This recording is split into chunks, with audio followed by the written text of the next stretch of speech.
I knew my name carried a weight, not the kind that bends the shoulders, but the kind that tightens the chest from within.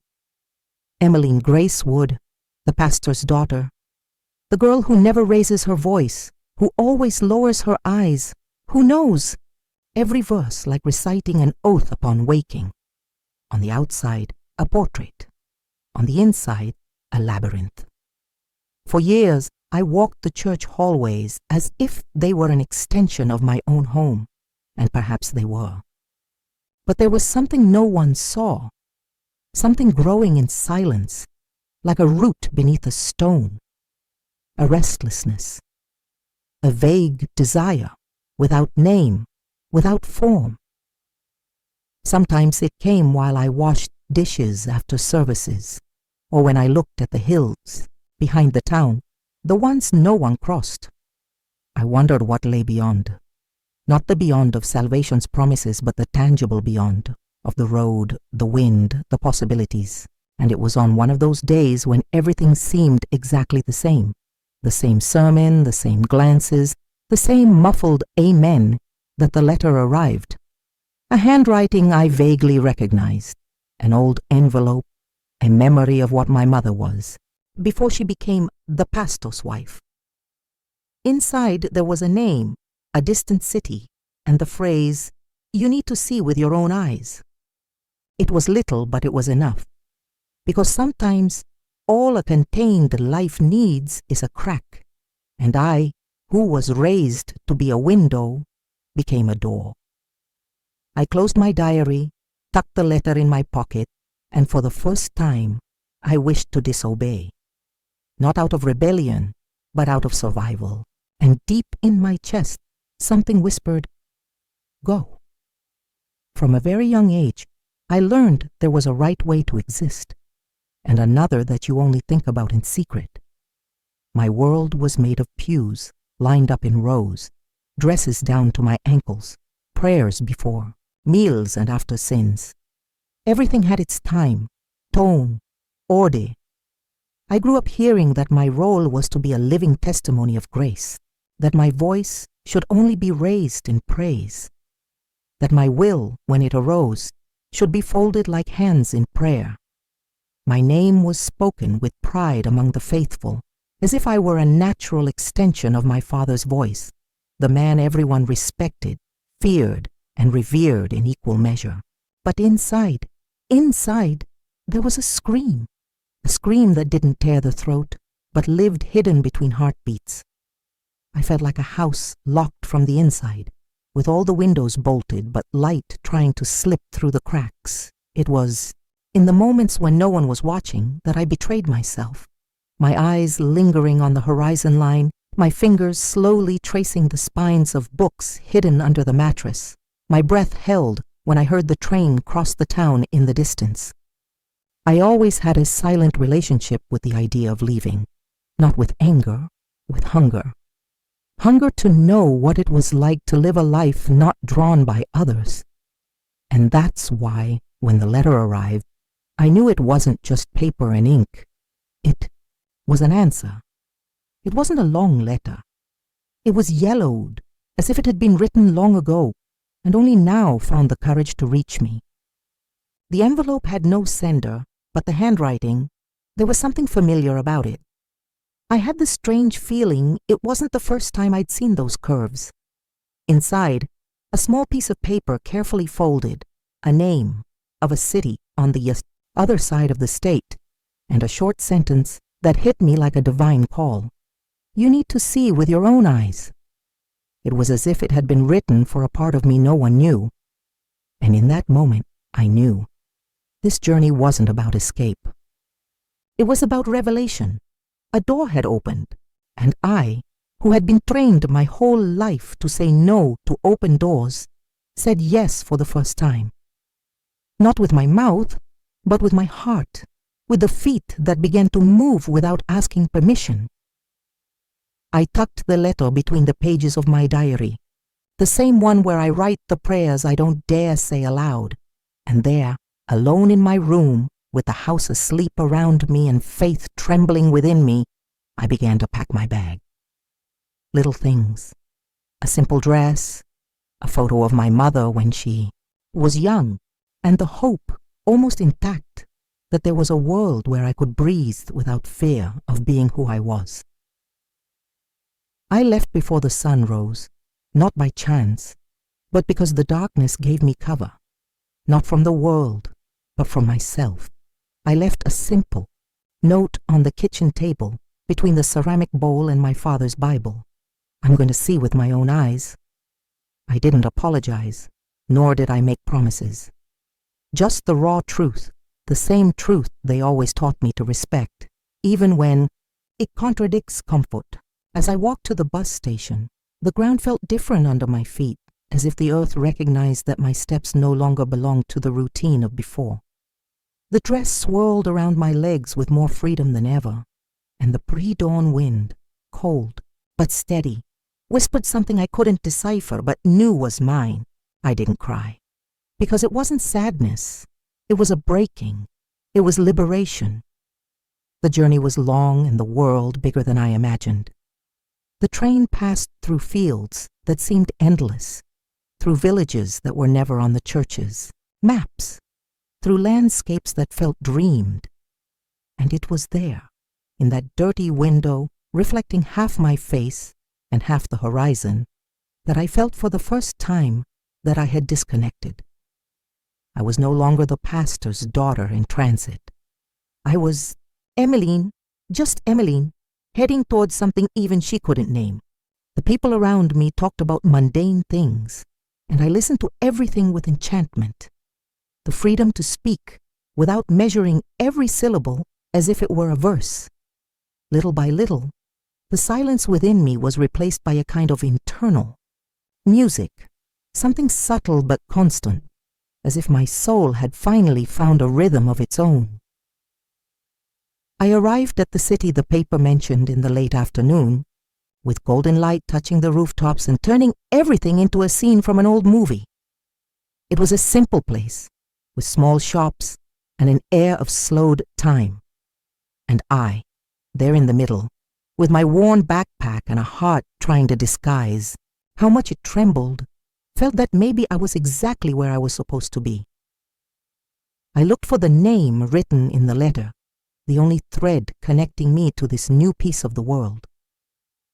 I asked an old man in the square, who pointed to a wooden house with dried flowers in the garden. That was it. I knew before I even knocked. And when the door opened and a woman with eyes so much like mine said my name in a tone of surprise, everything inside me went quiet. Not out of fear, but out of recognition. I still didn't understand what I was about to discover. But in that moment, the world was no longer the same, and neither was I. Her name was Miriam, and before I could ask questions, she offered me tea. She wasn't a woman of many gestures, but there was a kind of calm in her that wasn't learned. It was a peace that came from within, from someone who no longer needed to prove anything to anyone. I entered the house like someone stepping into a forgotten memory. The walls were covered with photographs, books stacked in corners, as if they belonged to the floor, old furniture with marks of use and love. The smell was of aged wood and lavender, and for a moment I wanted to stay, not out of politeness, out of desire. Miriam was my mother's cousin. That was the name in the letter. She told me while stirring the tea that they were inseparable until my grandfather forbade her to travel, saying the road corrupted girls from good families. My mother stayed, Miriam left, and they never spoke again.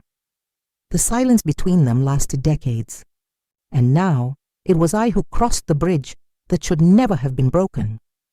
She didn't treat me with reverence, nor did she question me. She only said the attic room was mine for as long as I wanted. And that night, lying under a new roof, with a sleeping city around me and my heart slowly settling, I realized the fear of leaving had been replaced by a kind of premature longing. I already missed this place, even without having it yet. In the days that followed, Miriam showed me the city like someone presenting a poem. Every corner came with a story, every face was a character. I met simple, free, imperfect people.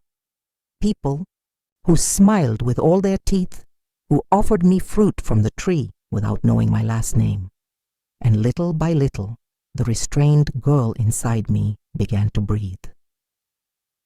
It was during one of those walks through the local market that I saw him for the first time, not the way love stories usually paint it, but in the simplest way, and therefore the most dangerous.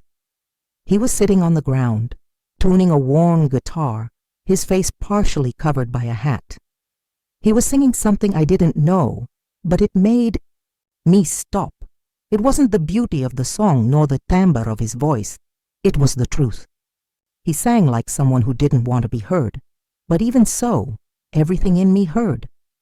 When our eyes met, he didn't smile. He just looked at me with the calm of someone who's no longer surprised by anything, and yet is interested in everything. I looked away quickly, like someone who accidentally steps on a living memory. But in that moment, my heart, which until then had only observed, took its first step. His name was Jonah, a short, solid name, but there was something about him that was anything but simple. He wasn't from there, and he didn't seem in a hurry to leave either. He worked with wood, furniture, carvings, small repairs in the gibe, locals' homes, and sometimes when he had time, he sat in the square with his guitar, not to show off, but to breathe. I learned this little by little because he spoke sparingly. He was the kind of man who let the world come to him, who listened more than he answered, and who knew how to hold silence like it was a gift.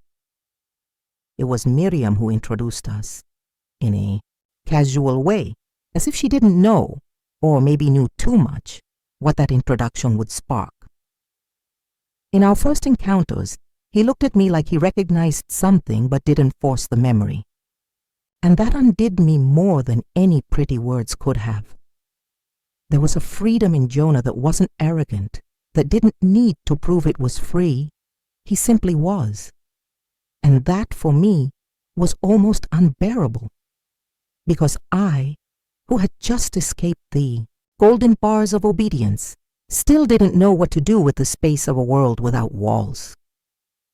We started talking slowly, first about small things, the weather, the city, the wood he preferred to work with.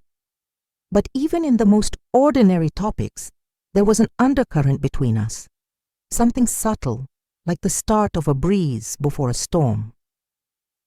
When he asked me things, it was different.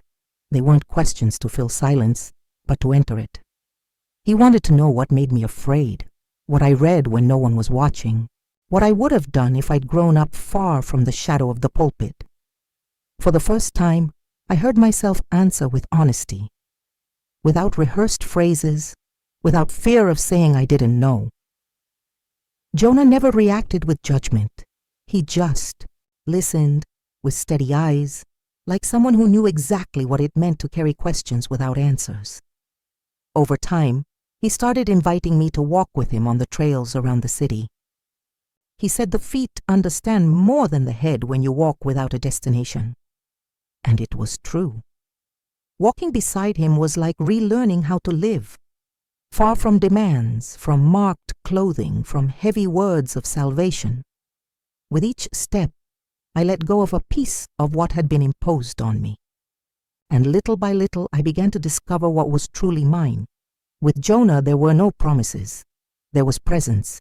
And that's what disarmed me. He didn't want to change me. He just saw me and let me be. Love arrived like someone who doesn't ask permission, but also doesn't break down the door. It grew in the spaces left by unspoken words, in the lingering glances at the end of a conversation, in the hands that touched by chance and lingered just a second longer before letting go. When I realized there was no longer a dividing line between what we felt and what we didn't dare name. But with that love came fear. Not the fear of being with him, but of everything being with him meant. Because loving Jonah was, in a way, declaring independence from everything I'd once been told I needed to be. And even after all the road I'd traveled, all the freedom I'd tasted, There was still an ancient, ancestral voice inside me, whispering that I was straying too far. It was on a night when the sky seemed lower that Miriam called me to talk. She, who always respected my silence, now seemed restless. She said she had received a letter from my father. He was worried. He said I had disappeared, that shame was running loose in the town, that the absence of the pastor's daughter was being felt as a scandal. The news hit me like a distant echo, not out of guilt, but out of recognition. I still belonged to that world, even if not in the same way anymore. And more than that, I realized that running away wasn't enough. I needed to go back, not to fit in again, but to look myself in the eyes in the reflection of my origins. When I told Jonah I was thinking of going, he didn't try to stop me. He only asked if I wanted him to come with me. And the way he asked, without weight, without demand, made me cry. Because he understood, even without me saying, that this trip wasn't a goodbye. It was a necessary return, a reckoning with the girl I once was, and with the Father who still prayed for me without knowing that deep down I had learned to pray in a different way too. And so, with an open heart and stirred roots, I left. This time, I didn't run. I went by choice. I carried with me the love I found on the horizon, not to justify it, but so I wouldn't need to hide it. Returning didn't hurt as I imagined. It hurt more, but not because of what I saw, and because of everything I stopped feeling for so many years. The town was still the same, but now it seemed smaller. The houses still stood in line, the curtains closed in the same windows, the sidewalks with the same creak of repeated steps. But I was no longer one of them. I stepped off the bus with a backpack on my shoulders and a heart that no longer fit in that geography. People recognized me. Of course they did. Here, faces and reputations are public property. I saw whispers escaping from porches, glances measuring every inch of my clothing, searching for traces of regret where there was only resolve. I walked with my head high, not as a challenge, but as someone who accepts carrying their own name, without needing to shrink to fit it anymore. My father was in the church garden when he saw me. His eyes hesitated for a second, not out of disdain, but out of shock. He didn't expect me to come uncalled. I never had. I walked toward him slowly, feeling every memory brush my ankles like ancient water trying to pull me back. He didn't say my name. He just looked at me with furrowed brow and clasped hands. I expected a sermon, a demand for explanation, a Bible verse perhaps. But what came was something else. He asked if I had eaten, and that, said so quietly, was what broke me. Because of all the things that could have hurt me, it was the restrained care that hit me hardest. I said yes, I had eaten, and that now I needed to talk. And then for the first time, I spoke. Not as a daughter asking permission, but as a woman who understood her own path. I told him about what I saw, about Miriam, about people who live with faith even without sitting in a church pew. I told him about Jonah, about the love that wasn't, born to defy anyone, but to give me back to myself. I spoke of the questions I still have, and the certainties I built with my feet on the road, not with fear at the altar. My father didn't interrupt me, not once. He stood there listening, like someone realizing that what he created now breathes on its own. In the end, he didn't hug me, but he placed his hand on my shoulder firmly and said, "If it's true, then God must be in it too." And I knew that was the most blessing he could give me in that moment, and it was enough. I stayed in the town for a few days, not because I needed to, but because I wanted to. For the first time, my staying there wasn't driven by duty or fear, but by a conscious choice to face what remained, and to salvage what could still be touched with gentleness. I walked the streets where I learned to ride a bike. I sat on the church steps at dusk, listening to the bells ring as they did in my childhood, but with a different sound now, softer, less imposing. I met old acquaintances, familiar faces who tried to hide their shock at seeing that the one who had vanished into the world had returned, with a spark in her eyes, not shame on her face. The conversations with my father became frequent, though brief. We talked about coffee, the garden, the weather, and in the subtext, we were finding each other again. He never mentioned Jonah. He never asked directly about my return. But he listened with a new attention, like someone who understands that true faith isn't imposed, but lived, and that maybe, just maybe, I had found mine too. It was on a Sunday, as he prepared to step up to the pulpit, that he called me back. Before leaving, with a low voice and teary eyes, he said, "I thought I had lost you." And I, with the serenity that only love can offer, replied, "It was when I left that I found myself, and I came back not out of regret, but for reconciliation." I returned to Jonah a week later. He was waiting for me at the edge of the dirt road, leaning against his old blue pickup, arms crossed and a shy smile that held more than any speech. When I approached, he didn't ask anything. He just extended his hand. And I took it like someone taking hold of a new chapter. We didn't need to explain what had happened. He understood. And I understood too that loving someone like this, without demands, without urgency, with space to go and to return, was the kind of love that could cross any faith, any distance, any silence. Life with him wasn't made of grand twists or cinematic endings. It was made of details, of slow routines, of whole words spoken at the right time, of a kind of silence that no longer weighed because now it was a choice. Jonah taught me that constancy can be the deepest form of love. That loving someone every day, even on the days when nothing happens, is a commitment more sincere than any vow made aloud. We returned to the city where it all began between us, settling into the small house he had rebuilt himself, wood by wood, corner by corner. And in it, little by little, I was rebuilding myself too. I worked with Miriam for a while, helping with local social projects, writing letters to girls who, like me once, were too silent to find their own voice. Some responded, others didn't. But that never mattered as much as the act of writing. Jonah continued with his simple, beautiful craft: wood, music, steady hands, serene heart. Sometimes we sat under the porch, and he played that same guitar from when I first saw him. I listened with a full chest, a clean soul, and when our eyes met, we knew this was it, this was where, this was us. In time, we visited my father. He had aged faster after my departure, but he also seemed lighter. He watched Jonah play at the wedding of a young couple in the community. He didn't say much, but afterward he shook Jonah's hand firmly and looked at me like someone letting go of a weight he no longer wanted to carry.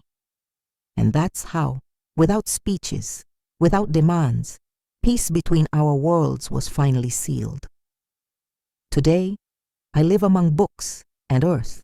I write to the sound of the wind, read in the shade of trees that weren't planted in haste. Sometimes I think of the girl who looked at the horizon through the church window. She didn't scream, but she felt. She felt everything. And today, I embrace her as part of who I was, without anger, without guilt, because it was because of her that I got here. The road called me, but it was love that anchored me. Jonah, with his serene way of being, never tried to save me. He just waited for me to find myself. And that's why, when he holds my hand today, intertwined with mine as we walk in silence to the field, I know I didn't have to give up who I was. I just had to let who I am be born. The horizon is still there, infinite as ever. But now, instead of calling me to run, it invites me to stay.